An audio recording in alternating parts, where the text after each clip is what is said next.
Good afternoon, Sumanji and all. So, Good afternoon, Bikashji. good afternoon. So, we are continuing this book, How to Lead When We Are Not in Charge. And in particular, we are in this particular section wherein we are investigating which all factors are influencing our identity, the architecture of identity. So, as we have already discussed yesterday, there are 5 P's which are primarily influencing our identity or shaping our identity. First is our past, P for past. Second is P for people. These two we have already covered, and today we are going to see how personality, purpose, and priorities are going to impact or are impacting our identity. So I would request one of you to take over and start reading from the personality trait. Ji, Bikashji, may I? Sure, Suman. Your personality.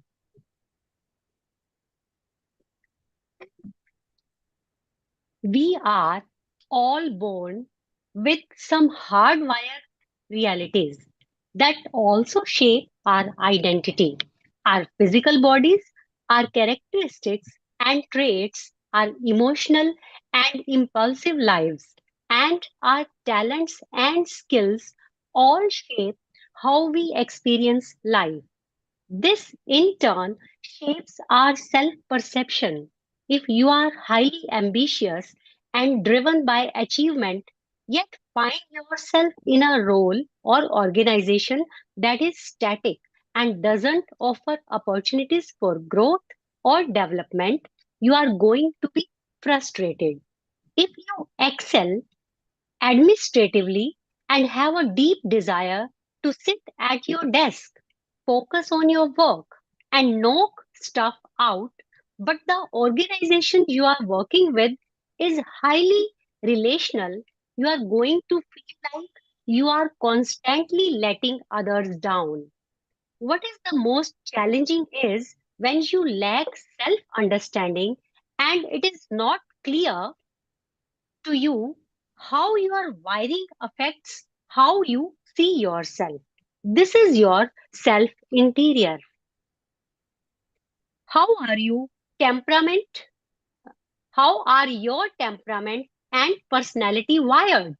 There are several ways for you to discover this.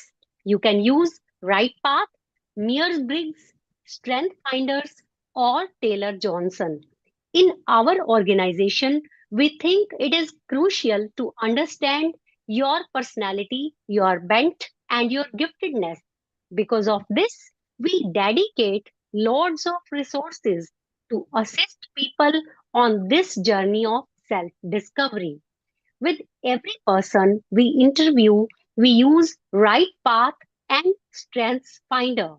Just about every team in our organization has employed an expert on one of these assessments to facilitate a conversation around each person's profile and how to work with others with different profiles. Why do we spend so much time and effort on self awareness? Because the more you understand the makeup of your personality, the better you can understand how your identity shapes your thoughts, desires, and decisions, and the better you will be able to work with others. Yes. So this is very important line.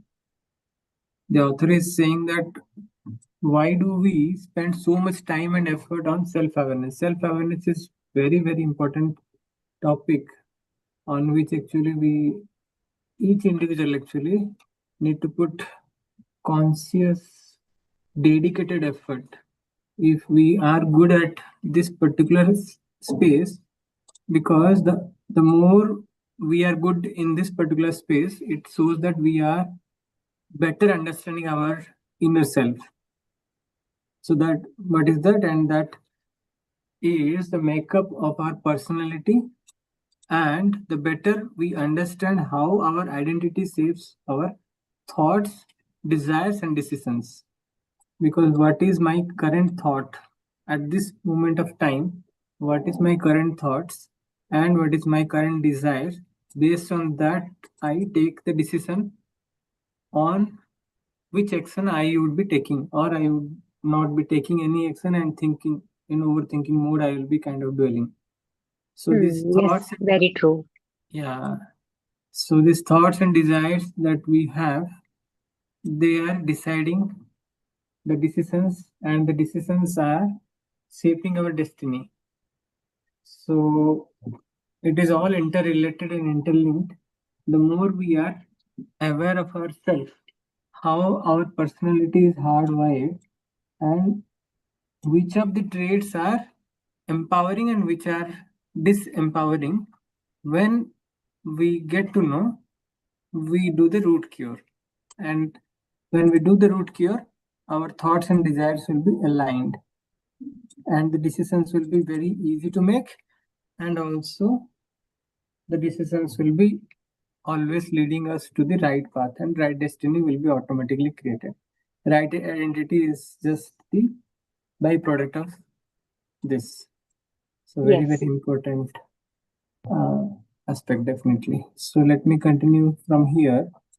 How the purpose is shaping our identity. So the author is saying we were all created to have a purpose. But let's go one step further. We were all created to thirst for a purpose. Every one of us has a desire to see and understand how our lives fit into bigger picture. How our lives fit into a bigger picture. Every one of us has been hardwired to desire a reason of our existence. Why I am here? Before that, actually, one more question is also very crucial and very important. Who am I and why I am here? These are the two primary questions. When we seek and we understand, then our purpose becomes clear.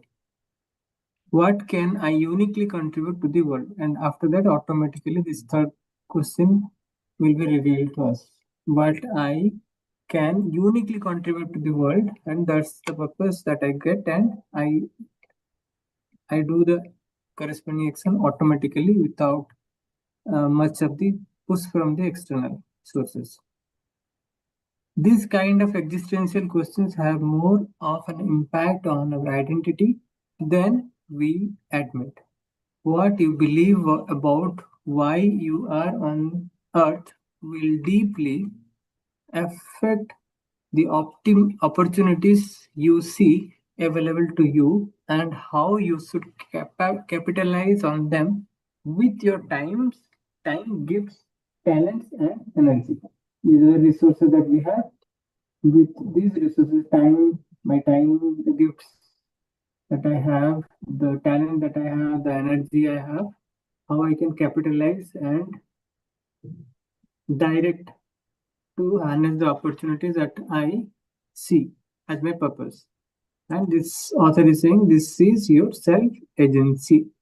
Like the previous one, he said he has given a very nice name, self interior. Self interior is our personality, and for purpose, he is giving the name as self agency. Automatically, we move ahead. The previous one also, let's revise. The past is called self in time. So the self in time actually is also responsible for creating our identity.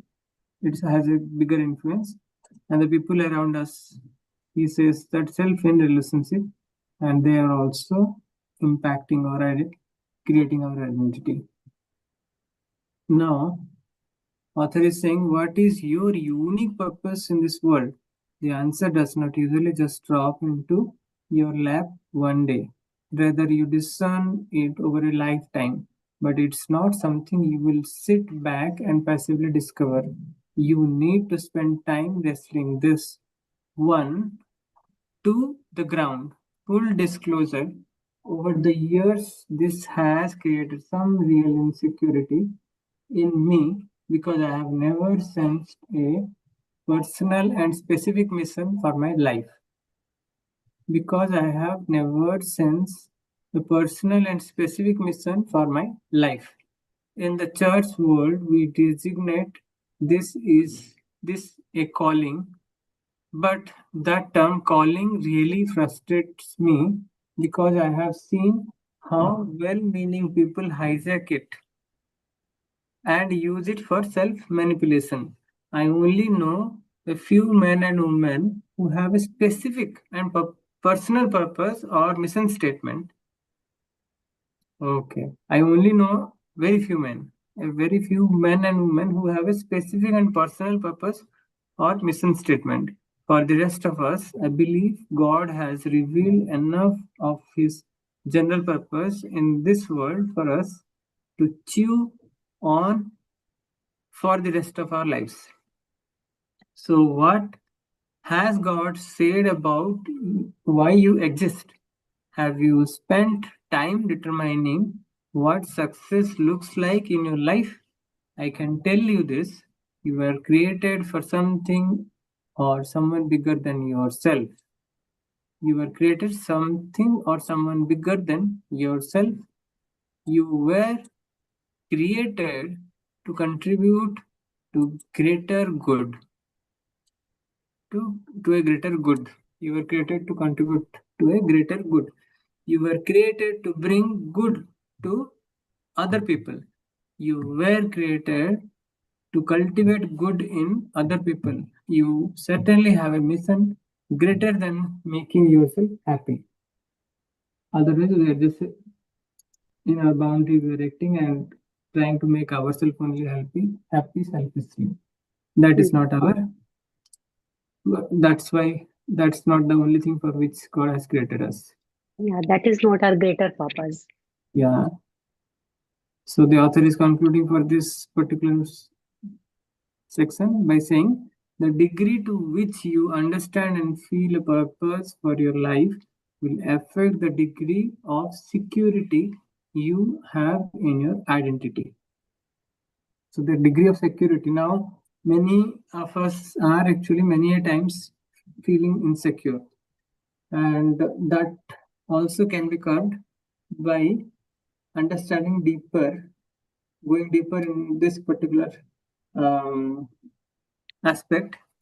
And the more and more we understand ourselves and the purpose of our life, it will automatically affect the degree of security I have in my identity. So true. Hmm. And the last one also, let's finish today. That is your priorities. How the priorities that we have are shaping our identity. The last item that determines your or my identity is my sense of priorities. The last item that determines my identity is my sense of priorities. I am not necessarily referring how my I prioritize my life in regard to family, work, friends, etc. I am referring to my priority of truth that shapes your identity. This is where your faith or lack thereof comes most clearly into play. God has something to say about our priorities, our most important ideas, beliefs, aspirations, values, and passions. And your priorities will shape how you see yourself. Your priorities will shape how you see yourself. Very, very important line.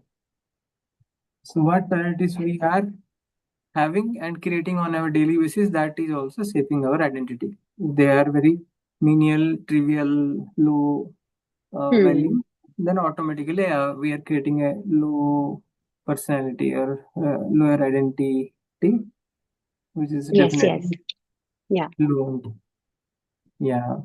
So while much of our identity is a result of the context and circumstances we are born into, this is an aspect of your identity formation that you can exert some control over, and this is your self determination.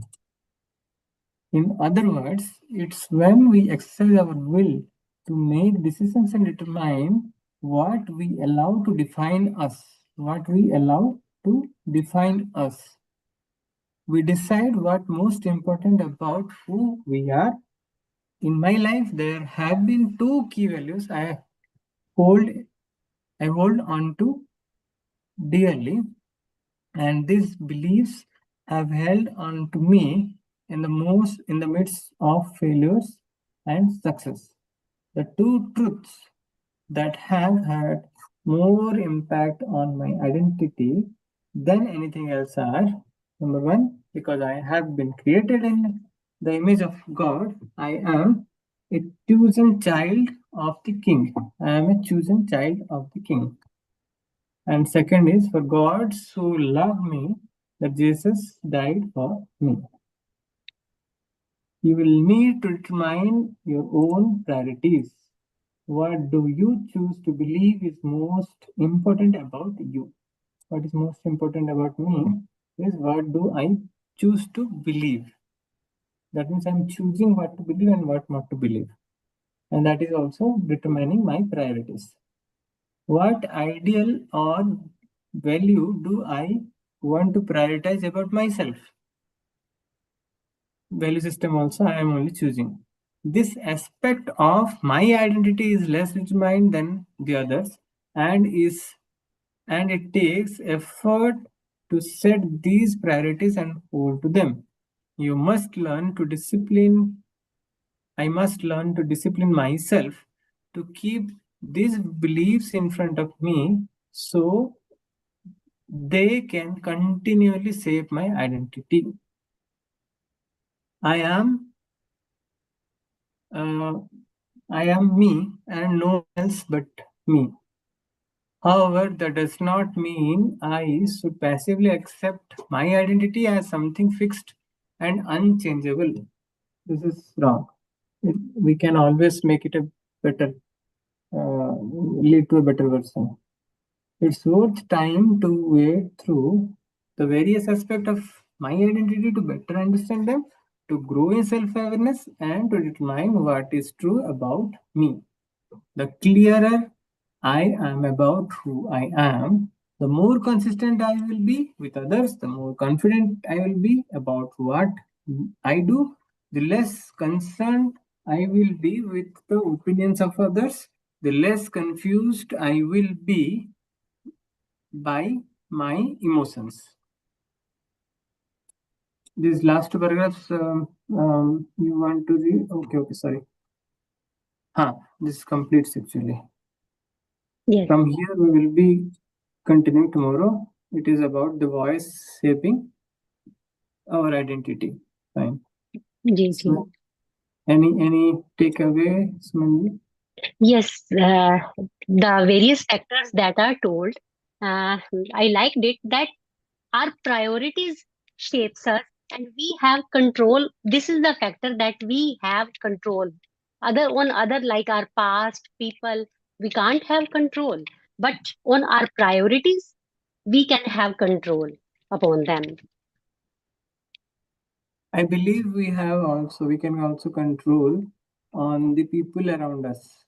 So while few of the people who are part of our life or part of our family, near and dear ones, we cannot go away from them if they are disempowering, but still we have the option to choose how much we need to take from them and how much we need to kind of what kind of interaction we are having with them is going to influence them, or I am going to be influenced by them.